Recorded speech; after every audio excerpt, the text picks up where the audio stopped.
Hello everyone. आज हम optics का लेक्चर 7 स्टार्ट कर रहे हैं। आज का हमारा टॉपिक है कोहेरेंट एंड इनकोहेरेंट सोर्सेज, कला संबंध तथा कला असंबद्ध स्रोत। अभी तक हमने पढ़ा कि इंटरफेरेंस व्यतिकरण के लिए हमें जो सोर्स है, स्रोत है, वो हमारा कला संबंध होना चाहिए, कोहेरेंट होना चाहिए। तो कोहेरेंट या इनकोहेरेंट सोर्सेज होते क्या हैं? यदि दो स्रोतों से किसी बिंदु पर पहुंचने वाली तरंगों के मध्य कलांतर नियत रहता है तो ऐसे स्रोत कला संबद्ध स्रोत कहलाते हैं। और इसके विपरीत यदि ये कलांतर परिवर्तनशील है समय के संग तो ऐसे स्रोत कला असंबद्ध के स्रोत कहे जाते हैं। If the phase difference of the waves from two sources reaching any point in space does not change with time, rather it remains constant, then such sources are known as coherent। तो coherent sources क्या हैं? जिन भी जो दो sources हैं उनके बीच में उनसे जो वेव्स जो एमर्ज हो रही हैं उनके बीच में जो फेज डिफरेंस है या फेज रिलेशनशिप है वो कांस्टेंट होना चाहिए टाइम के संग उसमें वो चेंज नहीं आना चाहिए। तो जो किसी बिंदु पे अगर किसी पॉइंट पे वो अगर पहुंच रही हैं दो तरंगे दो स्रोतों से निकली हुई तो वो सेम समान कला में होनी चाहिए। ठीक है, उनके उनके बीच में कलांतर नियत रहना चाहिए। तो ऐसे जो स्रोत होंगे जो इस तरह की तरंगों को इस तरह की तरंगे या इस तरह की वेव्स को जनरेट करेंगे तो वो सोर्सेस कोहेरेंट कहलाएंगे, कला संबद्ध कहलाएंगे। और इसके अपोजिट अगर अगर दो वेव्स के बीच में phase relationship, phase difference constant नहीं है या टाइम के संग चेंज हो रहा है तो ऐसे स्रोत क्या कहलाएंगे? इनकोहेरेंट सोर्सेज कहलाएंगे, असंबद्ध स्रोत कहलाएंगे। If the phase difference between the waves keeps on changing with respect to time are defined as incoherent। तो ठीक है, तो कोहेरेंट और इनकोहेरेंट सोर्सेज, कोहेरेंट वो जिनके बीच में फेज डिफरेंस जिन दो वेव्स के बीच में दो सोर्सेज से जो निकले हैं उनके बीच में कांस्टेंट होना चाहिए फेज डिफरेंस, पथांतर या कलांतर नियत रहना चाहिए। और अगर उनके बीच में कलांतर नियत नहीं है तो वो असंबद्ध है या इनकोहेरेंट है अगर फेज डिफरेंस कांस्टेंट नहीं है। क्योंकि हमें एक्चुअली इंटरफेरेंस के लिए वेव्स वही चाहिए जो कोहेरेंट वेव हो।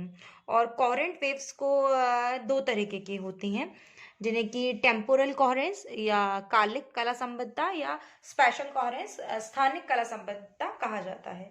अब टेम्पोरल कोहेरेंस में और स्पेशल कोहेरेंस में क्या डिफरेंस है? तो let's start with temporal coherence. कालिक कला संबद्धता क्या है? हमें पता है कि जो हमारी जो वेव्स जो ट्रैवल करती हैं वो साइन वेव के फॉर्म में ट्रैवल करती हैं। ठीक है, हम जब भी कोई सिग्नल की बात करते हैं तो हम कहते हैं कि एक साइन वेव की तरह वो ट्रैवल कर रही हैं। ठीक है, लेकिन क्या होता है कि हम जब किसी भी दो तरंगों की बात कर रहे हैं कि जो दो तरंगे आपस में उनमें जो रिलेशनशिप है वो फेज रिलेशनशिप किस तरह से काउंट कर सकते हैं? हम किस तरह से हम कर सकते हैं कि इन टेम्पोरल कोहेरेंस में क्या होता है बेसिकली कि एक डेफिनेट फेज रिलेशनशिप मेंटेन रहता है फेज वेव्स के बीच में पर्टिकुलर टाइम के लिए, पर्टिकुलर इंस्टेंट ऑफ टाइम के लिए। तो in temporal coherent wave there is a definite relationship between the phase of wave at a given instant of time. ठीक है, अब हम ये वेव देख रहे हैं, इस वेव को हम अगर कंसिडर करें कि ये एक वेव है जो हम सोचते हैं कि इस तरह से वेव ट्रेवल्स करती है साइन वेव के फॉर्म में। एज वी ऑल नो कि जो जो लाइट है या जो प्रकाश है वो है क्या कि कभी भी किसी भी एटम का जो इलेक्ट्रॉन्स हैं, एक्साइटेड इलेक्ट्रॉन्स, वो अपनी हायर स्टेट से लोअर स्टेट में आते हैं, ग्राउंड स्टेट में आते हैं तो एनर्जी को एमिट करते हुए आते हैं और वो एक फोटोन के फॉर्म में एमिट करते हुए आते हैं। तो उनका वो जो ग्राउंड स्टेट में अपना आना है वो वही लाइट जनरेट हो रही है। तो ठीक है, अब किसी भी एटम के, एक्साइटेड एटम के जो इलेक्ट्रॉन्स हैं वो अपने ग्राउंड स्टेट में आते हैं तो वो रेंडमली आते हैं। ठीक है, ये डिफाइन नहीं है कि कोई पर्टिकुलर पैटर्न हो कि सेम फेज में आ रहे हो, वो रेंडमली ही डिके होते हैं। कभी एक आया तीसरा, तो बहुत सारे करोड़ों के जो परमाणु उनके अलग अलग रेंडमली उनके इलेक्ट्रॉन्स अपनी हायर स्टेट से ग्राउंड स्टेट में आ रहे हैं। तो उनके बीच में फेज मेंटेन करना, फेज मेंटेनेंस नहीं हो सकती, उनकी फेज रिलेशनशिप नहीं बन सकती। तो टेम्पररी कोहेरेंस क्या होता है कि कुछ पर्टिकुलर टाइम के लिए जो, या पर्टिकुलर टाइम इंस्टेंट के लिए वो फेज रिलेशनशिप बनता है। जैसे कि हम इस वेव को अगर हम बात करें, हमने पहले बात करी कि ये minus infinity two plus infinity wave travel कर रही है, और इस वेव को हम देखें कि अगर हम इसे देखेंगे तो ये टेम्पोरल कोहेरेंस है। कैसे हो रहा है कि ये इनिशियली बढ़ रहा है, डाउन हुआ, ऊपर गया और यहाँ आ गया। नेक्स्ट जो वेव आप पैटर्न देख रहे हैं वो यहाँ से स्टार्ट हो रहा है।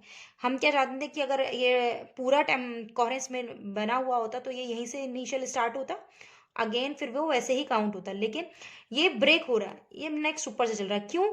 क्योंकि रेंडमली डिके हो रहे हैं इलेक्ट्रॉन्स, अपनी लोअर स्टेट में आ रहे हैं, पता नहीं है कौन सा इलेक्ट्रॉन्स कब नीचे आ रहा है, तो वो लाइट को उनमें फेज रिलेशनशिप नहीं है।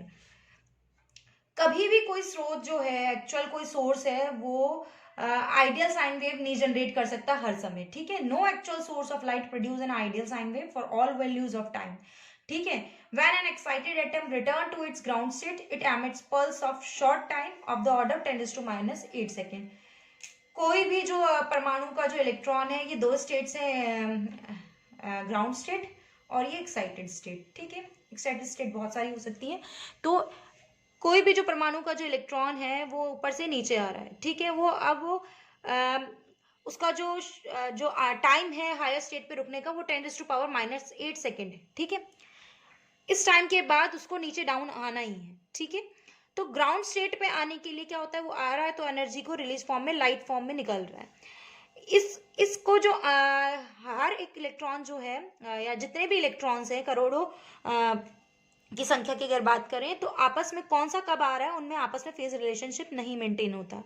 तो जब तक जिस वेव का मेंटेन है उस पर्टिकुलर टाइम के, जो वो पर्टिकुलर टाइम जहां तक कि साइनोसाइडल वेव है, साइन वेव है, उस टाइम को हम कोहेरेंट टाइम कहते हैं, ठीक है, कला सभ्यता समय कहते हैं।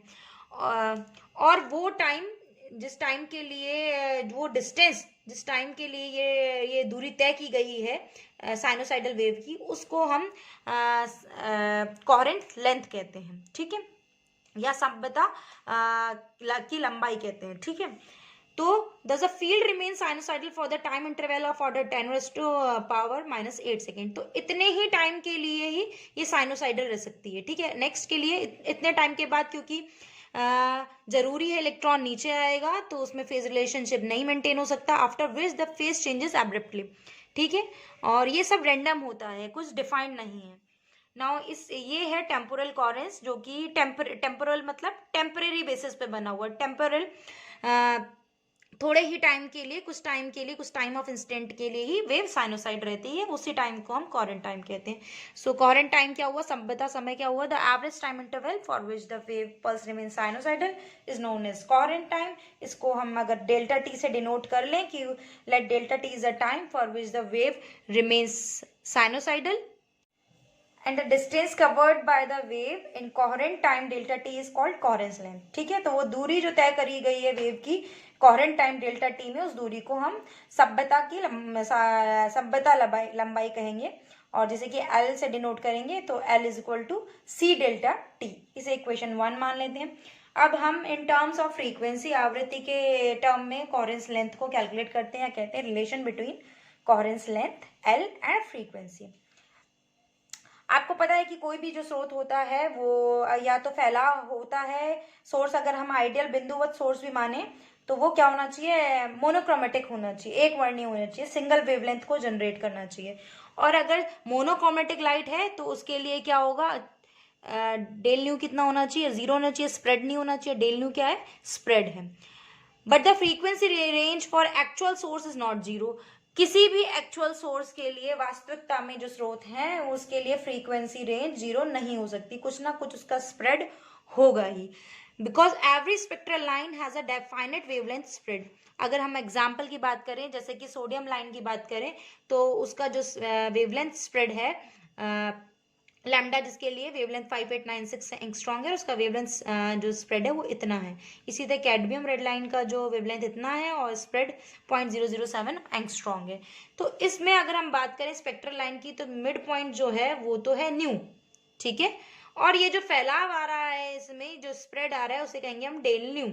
आइडियली वास्तविकता में क्या होना चाहिए, डेल न्यू कुछ नहीं होना चाहिए, जीरो होना चाहिए, ठीक है, मोनोक्रोमेटिक लाइट के लिए। लेकिन एक्चुअल में कोई भी ऐसा सोर्स नहीं है जिसके लिए डेल न्यू की वैल्यू जीरो, ठीक है। So the measurement of the finite purity of spectral line Q is expressed as, इस जो finite purity है इसकी spread की, उसको in terms of Q calculate किया जाता है। तो ये जो प्योरिटी, फाइनाइट प्योरिटी है, जिसे कि इन टर्म्स ऑफ क्यू डिनोट किया जाता है, जिसे कि हिंदी में परिशुद्धता कहा जाता है, स्पेक्ट्रमी रेखाओं की परिशुद्धता। इसका जो मापन है, मतलब कितना फाइनाइट है आपका स्प्रेड, जिसे कि तरंग विस्तार कहा जाता है, ये कितना फाइनाइट है, वो इन terms of finite purity calculate किया जाता है, और जिसको मेजर करा जाता है इन टर्म्स ऑफ क्यू, जिसे कि शुद्धता गुणांक या फाइनाइट प्योरिटी कहते हैं, शुद्धता गुणांक कहते हैं क्यू, और क्यू इज इक्वल टू होता है लैम्डा ओवर डेल्टा लैम्डा, ठीक है। जहाँ की जो डेल्टा लैम्डा है आपका, वो वेव स्प्रेड है, जिसे कि तरंग विस्तार कहते हैं। यहाँ जो डेल्टा लैम्डा है वो तरंग विस्तार है, ठीक है। और कोहेरेंस टाइम क्या होता है, delta T is equal to 1/डेल, क्योंकि टी इज इक्वल टू 1/फ्रीक्वेंसी, ठीक है। तो from equation first and third क्या हो जाएगा, एल में और न्यू में जो रिलेशन आ जाएगा, L is equal to C delta T होता है, और डेल्टा टी की जगह क्या रख दें हम, 1/डेल, तो ये हो जाएगा सी ओवर डेल्टा न्यू। और मोनोक्रोमेटिक लाइट के लिए आइडियल क्या होना चाहिए, डेल न्यू जीरो होना चाहिए। तो मोनोक्रोमेटिक के लिए अगर ये जीरो होगा, 1/0 हो जाएगा, सी ओवर जीरो हो जाएगा, तो एल कितना हो जाएगा, इनफाइनाइट आ जाएगा। इनफाइनाइट इसका मतलब सोर्स परफेक्टली कोहेरेंट है। अगर लेंथ एल जो है इनफाइनाइट आ जाएगी, इसका मतलब पूरे वेव के लिए साइनोसाइडल वेव ही है, ठीक है। तो सोर्स परफेक्टली कोहेरेंट है, जो कि एक्चुअल में नहीं होता है। कोई भी सोर्स ऐसा नहीं है जिसका कि स्प्रेड या वेवलेंथ स्प्रेड जीरो हो, या इतना फाइनाइट हो कि वो उसकी रेंज फ्रीक्वेंसी रेंज ना हो, ठीक है। सो मोनोक्रोमेटिक लाइट के लिए del nu is equal to zero और L is equal to infinite, तो source perfectly coherent. Coherence length in terms of wavelength निकालना चाहें, ये तो अभी हमने निकाला था इन टर्म्स ऑफ फ्रीक्वेंसी, जो हमने L is equal to C over del nu निकाला। अब in terms of lambda calculate कर रहे हैं, तो न्यू इज इक्वल टू क्या होता है, सी ओवर लैम्डा, ठीक है। और इसको अगर हम डिफ्रेंशिएट करना चाहें, और तो इसको हम मैग्नीट्यूड ले लेते हैं नेगेटिव साइन हटाने के लिए, तो one magnitude of mod of del nu is equal to C over lambda square delta lambda, minus हटा दिया क्योंकि मॉड ले रहे हैं, तो एल क्या हो जाएगा, lambda square over delta lambda, और in terms of Q L is equal to Q lambda हो जाएगा, ठीक है, क्योंकि क्यू इज इक्वल टू क्या होता है, लैम्डा ओवर डेल्टा लैम्डा होता है। तो इतना आपका एल जो है वो डिपेंडेंट है वेवलेंथ की, कि जितना ज़्यादा वेवलेंथ होगी उतनी ही ज़्यादा आपका कोहेरेंस लेंथ होगी।